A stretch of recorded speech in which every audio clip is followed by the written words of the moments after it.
Okay, this lesson is going to be on parallel parking. Everyone perceives parallel parking as one of the hardest things about driving, but it's really fairly simple. I've broken it down into basically 4 easy steps, okay? In this diagram, I've got drawn a car up here and a car here. We're going to try and parallel park in that space right there. Remember, the law says that you need to be 6 to 18 inches from that curb. So, here we go. Step 1. Pull the car up so that you're about 18 inches to 24 inches from this front car. So from here to there needs to be about 18 inches to 2 feet. So, we're going to put our car here. And the corner of this car really needs to be roughly in the middle of our car. Again, the corner of this car needs to be in the middle of our car. So step 1 is positioning. Step 2, I call the 3 R's. You're going to put your right turn signal on.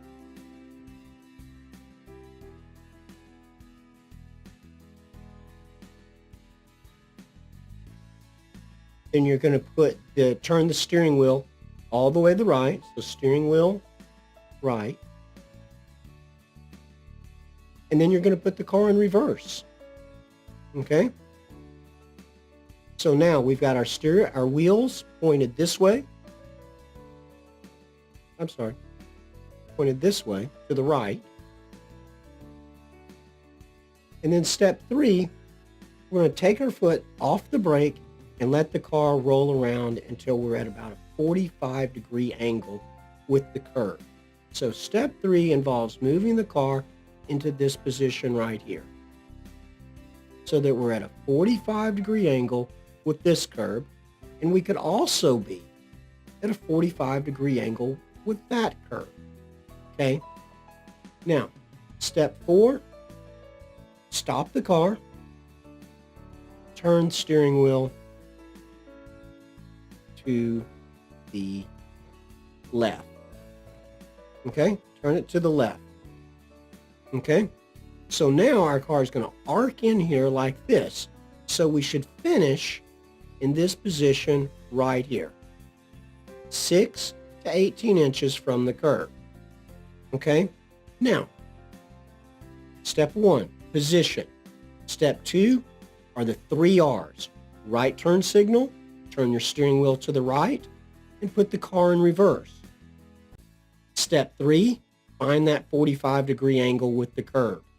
You also have a 45-degree angle with the car right here. If you take your shoulder out, it should roughly be at a 45-degree angle with their tail light. And then finally, step 4, turn that steering wheel all the way to the left, and you'll arc right back into that space. In this entire process, leave your foot over the brake. You want to move the car into the space in a very slow and controlled kind of way. Okay? Now, the other secret tip to parallel parking is this. The further the car rotates down or to your left, the closer you will end up to the curb.